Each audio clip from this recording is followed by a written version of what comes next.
what is effective activism, and what is the most effective activism for you personally?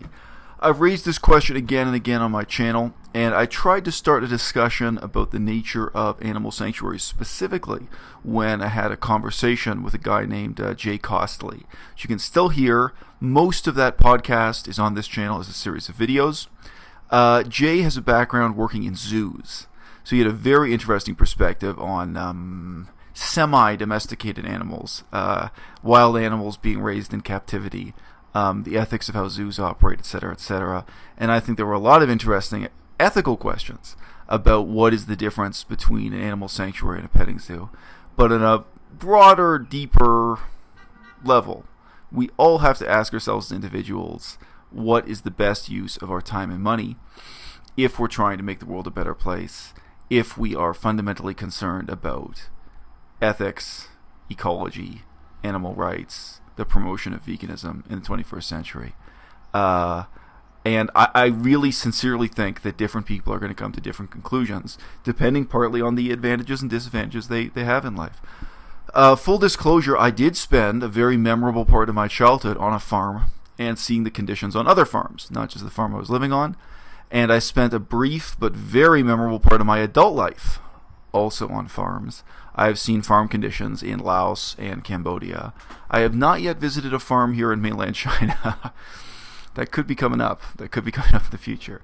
For some people, the greatest way they could make a difference in the world may well be working in this kind of farm conditions. If you grew up, if you're actually a vet, if you have a diploma in veterinary medicine, if you grew up shoveling manure, baling hay, putting out bags of oats for farm animals, you might have a skill set and a background that really prepares you to work in an animal sanctuary. You may really feel that running an animal sanctuary is the best way you can make a positive difference in the world. For someone else, for a different type of person, I think they should probably really seriously consider the explicitly political methods I discuss in this channel, such as lobbying local government, or carrying out advertising campaigns or public education campaigns. And for other people, I think the answer might really be in the creative arts. It's with no irony that I say for some people, the best way they can make a difference in the world and promote veganism, ecology, etc., may be through painting a picture, maybe through performance, maybe through playing music if you're a musician. You may have ways of making a positive difference in the world that I do not have. I am in my late 30s. I'm not going to learn how to play guitar now. On the other hand, I am learning how to read, write, and speak the Chinese language now. And speaking Chinese may really change the options I have in terms of effective activism, lobbying, etc., etc. I'm going to provide links below this video to two different websites that give you a sketch of costs for keeping pigs and keeping horses. It's not cheap. In the United States, the average annual cost of horse ownership is $3,876 per horse per year. Some of those costs are predictable. The cost of having regular visits from a vet for deworming. Veterinary science can get much more expensive if a disease breaks out amongst your horses. If you have many horses, the same disease can go from horse to horse. The same disease can go from horse to people also. Horses, like cows, can carry communicable diseases that the humans living around them get also, which can be quite nasty. So the vet's fees alone average $485 per year. Yes, and of course, vaccinations. It's somewhat hilarious to me that actually many vegans do not believe in vaccinations for human beings. They're anti-vax, but they believe in vaccinations for animals, because normally with animals you can see just how quickly they drop dead if you don't give them those vaccinations. Costs for keeping pigs, I have a very detailed breakdown here, although it is aimed at the potbelly pig. Potbelly pig is not a normal breed that's raised for meat. So if they were rescued pigs from the meat industry, you'd have a different species of pig. But still, I think these costs are indicative. Spaying and neutering, $250 to $500 with the initial shots. So again, vaccinations. Feed for a young pig, it puts at $500 per year. When the pig gets older, it becomes $900 per year. fencing costs, veterinary care. This estimates for one pig, this is per pig, remember, $150 to $300 per year, and then when they get older, $300 to $500 per year. Surgical and extra medical care, it simply notes you may be shocked one day to see a bill for $4,500. Average annual cost for other enrichment items, $900. You can go through this list in detail. Now, I do think the author of this website is really trying to warn people. I think he's trying to warn people with the high-end costs. And he's trying to prevent people who wouldn't really be prepared to take on this level of responsibility and this level of cost not to adopt pigs casually and think that they can take care of them without really planning ahead and without really saving up money and being financially prepared for the worst. There is also some really interesting comments below this table of values. One question, so he's answering frequently asked questions. Question: what will I do with my pig if I have to move, get a divorce, or for some other reason cannot keep him? The answer he gives are, chances are the pig will have to be put down, killed, or placed in a risky situation where he will not be safe. Period. The sanctuaries are all full. Period. When people get pigs for pets, they seldom see a list like this or get a chance to understand what they are getting into. So many get them without full information and then cannot keep them later. And the places for them to go are few and usually full. If you go to our placements page, you can read about the risks in our part of the country when trying to place a pig in a good home. Be very careful about placement groups, as they have one purpose: to collect fees, and how safe the pig is may be of secondary concern. Now, again, full disclosure, I have never spoken with someone who currently owned and operated an animal sanctuary, a vegan animal sanctuary, but I did speak with a married couple, and they had considered owning and operating an animal sanctuary, and they spoke to other people running them, and after they gathered the information, they decided against it. They decided that was not the path to take. So I got their perspective, and this sort of thing was part of it. They found it quite depressing that, because they're just not in a position to casually say to people, when people have a horse to get rid of or a pig to get rid of, they cannot casually accept one more horse or one more pig. It's not just about how much empty land you've got. It really is about the cost, including enormous costs for regular veterinary care that all these animals require. The next question here on this list, I also thought was worth reading. Question: I want to have my pig be an only pig, stay inside, and be very bonded to me. How do I make that happen? Question mark. Okay, so the other question. Here's the answer. If you think this through, you will soon realize this is not what you really want at all. For the pig, it means a lifetime of separation from his kind, the only creatures on the planet who speak his language and feel his feelings. For you, it means a demanding and whiny companion who will destroy the house, bite everyone that comes near him, and eventually even back you down as he establishes his role as boss hog. He will be unhappy and frustrated in his life, and you will pay dearly for it. Approximately 96% of pigs who become homeless are from single pig households.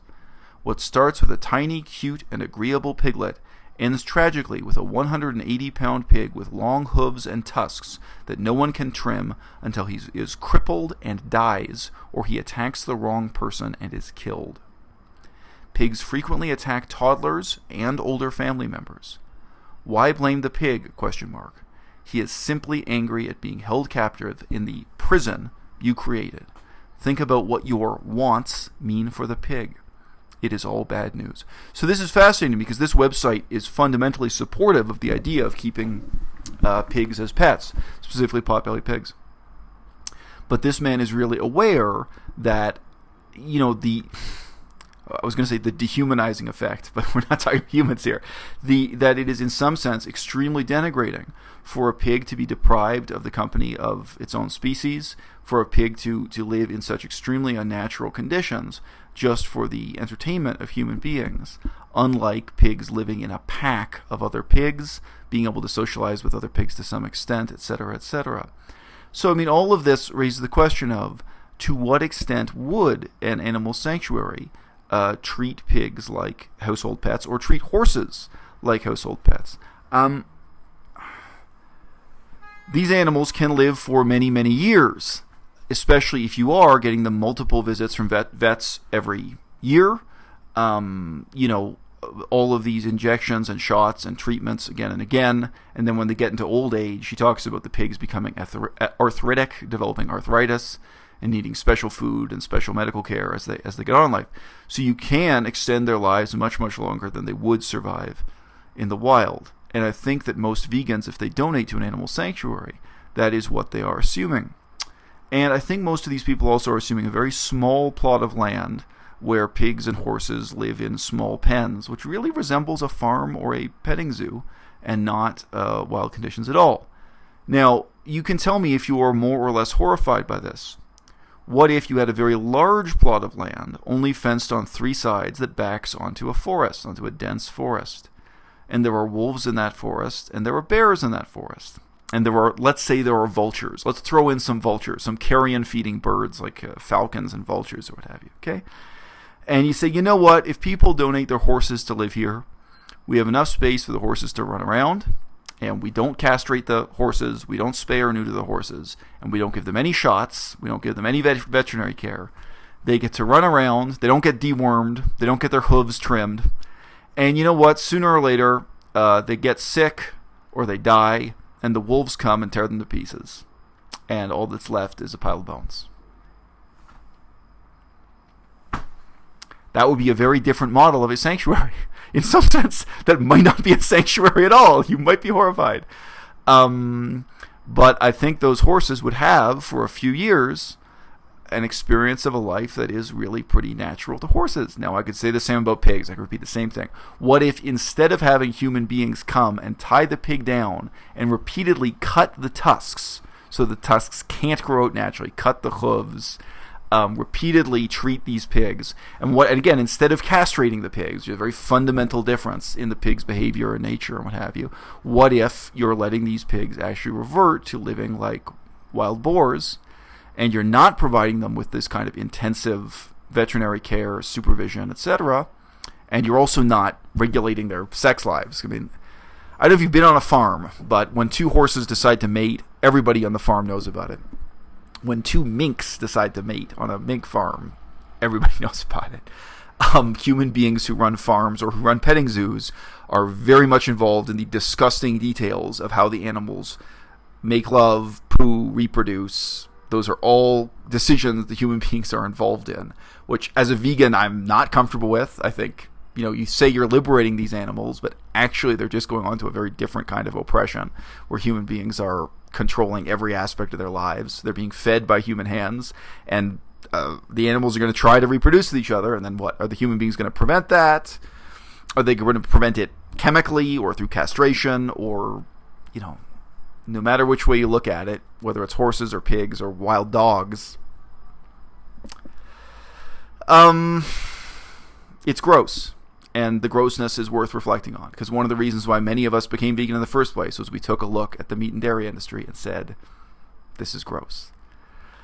But it's interesting to me, on the one hand, you have the enormous cost of pretending that these animals are household pets and treating them like household pets, or on the other hand, you have the barbarity of letting them live a little bit closer to the wild for a much shorter period of time, and to live a life that will inevitably end with their either dying a violent death at the teeth of some predator, such as wolves or bears, or they're first getting sick and collapsing, and then being torn apart by carrion feeders, whatever.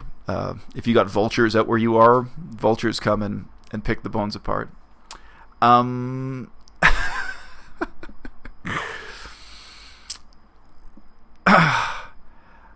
I was looking forward to having an in-depth discussion with another person on YouTube about these issues, another person who is raising money for an animal sanctuary. And that other person has requested that I not use his name on my channel, which is very interesting, because he has like more than 30 videos that use my name, maybe more than 50 videos by now. He has many, many videos that have my name, but okay, he asked me not to use his name in his videos. His current target is a very, very modest $600 US per month. How many horses can you keep? How many pigs can you keep for $600 US a month? how many can you keep really for $6,000 a month? You got to think about labor costs. How many people are you employing on this farm? Yes, 1 or 2 people may work for free. It's a husband and wife team who want to have their heart in it. If you can't be there 24/7, you need at least one other employee who's getting paid to do that job. Costs mount very, very quickly, even for a very, very small number of animals. And once you know that limit, once you know exactly how many horses and how many pigs you can accept, then you can't accept any more until one of them dies. And you are going to have to make the hard decisions about when they live and when they die. Like, oh, we have a $4,500 medical bill coming up for this pig. Either we spend that money so this pig can live, or we let this pig die and a new pig replaces it, because the number of animals who can be rescued or liberated on one of these sanctuaries is almost infinite. There's such an enormous number of animals, even from abandoned pets, like this particular type of pig, let alone from animals, animals that are, shall we say, byproducts or jettisoned by the meat and dairy industry. Now, so the costs are big. It's a lot of money. And the outcomes, in some ways, are certain and in some ways are very uncertain. If the question is about how can you make the world a better place, I'll compare this to a project that right now I'm thinking about doing fundraising for. I have written a children's book. I wrote it originally in Chinese, and then I translated the Chinese into English, so I have the script, and I've been talking to illustrators. Now, some illustrators are amateurs who are vegans, who are willing to do this for free. They've offered to illustrate the book for free. I don't know if that'll work out, but I'm in discussions with those artists. And one artist who is a vegan, but is a real professional, who's done many children's books before, she gave me a cost estimate per illustration. She said $500 US for each illustration for this children's book. I'm sorry, I don't even mention. This children's book is highly effective vegan propaganda, let me assure you. It's a story. It could have beautiful pictures. The pictures are still in negotiation.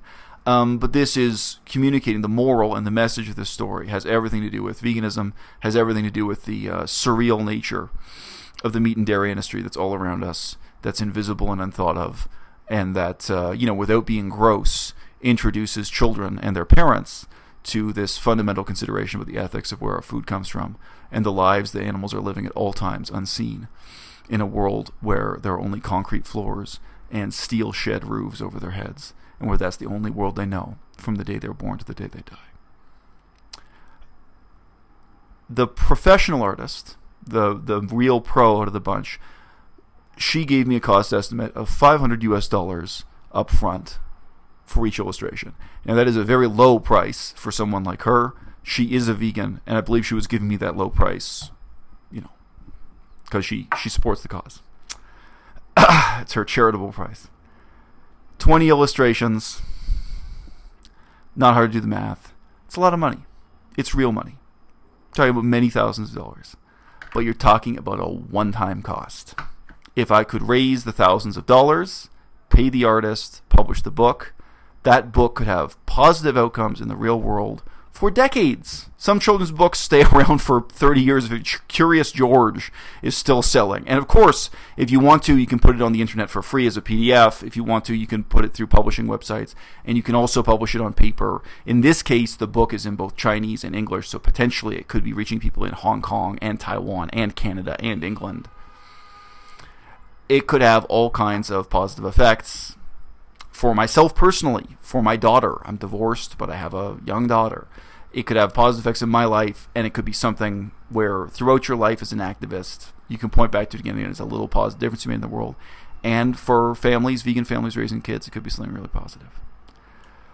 When I compare the commitment of time and money, and considering the type of outcome you get with that project, to the commitment of time and money to just keep 5 horses alive, I think the book wins.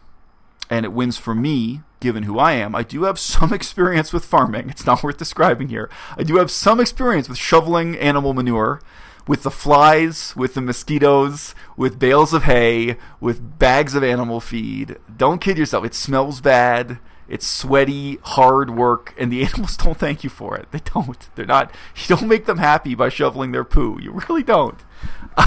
Whether it's a petting zoo or a real zoo or a farm or a sanctuary, a lot of that work it's fundamentally the same, despite the ethical intent you have to take care of the animals.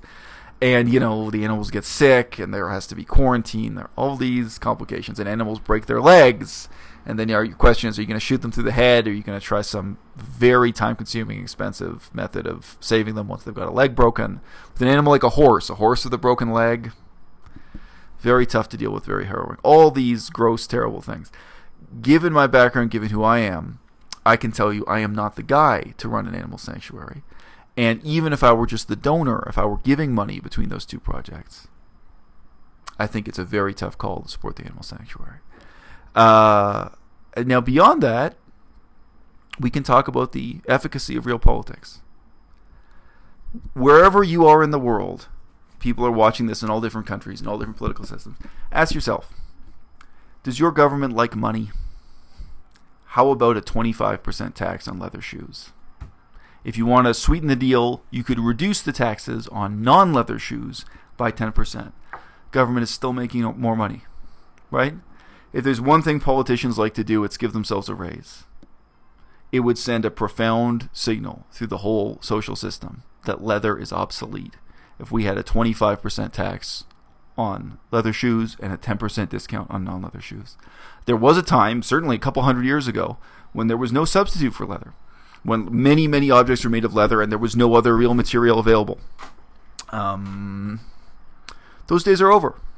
The days when we relied on horses to fight our wars are over. The days when heroin was an acceptable medicine, are over. Many, many things have changed. And governments have to make policy decisions that reflect those changes in priority, those changes in values, those changes sometimes ultimately in scientific knowledge. There was a time when governments encouraged people to smoke cigarettes and use tobacco, and those days are over. And that's reflected in punitive taxation policies that make governments a lot of money having high taxes on cigarettes. I do not think, in most countries, like in a country like Canada, I do not think that a 25% tax on leather shoes is an unattainable goal. I think it's an attainable goal. I think that's the kind of change that has both pragmatism and, an ethical stand behind it, and that many politicians would be willing to listen to. If you want to pass a law that makes all cancer research impossible by making all vivisection illegal, I don't think any politicians are going to take you seriously. Right? The stakes are high there. The consequences are real. And you're talking about restricting academic freedom, eliminating a whole area of high-tech research. There are all these knock-on effects. And many, many vegans passionately want to make all vivisection illegal. I understand that. I understand your passion. But now I'm talking about pragmatism, not passion. Think about the time and money. Think about if you have one animal sanctuary that takes care of a handful of horses and a handful of pigs at a cost of $15,000 a year. Really, I think that's a very low cost. Compared to one person's salary, the whole operation, land, pets, I actually don't think that's very $15,000 US dollars a year. Or let's say you have $15,000 a year in cash going into a campaign, including lobbying, public education, advertising, a full-blown political campaign to try to achieve special taxation on leather shoes, because leather shoes are obsolete, they're immoral, they're bad for the environment, they kill animals, the leather industry at every stage pollutes water, etc., etc. Which one do you think is more effective? And which one actually could achieve a real outcome or a real goal? One of my problems with spending $15,000 a year on the animal sanctuary is that all you're doing is perpetuating a situation in which animals live in a domesticated state of having their will broken, of having no real independence, no experience of the wilderness, or of living in a pack with their own kind, and which ultimately they're trapped inside wooden walls, or inside wooden fences, or inside metal cages, waiting to die.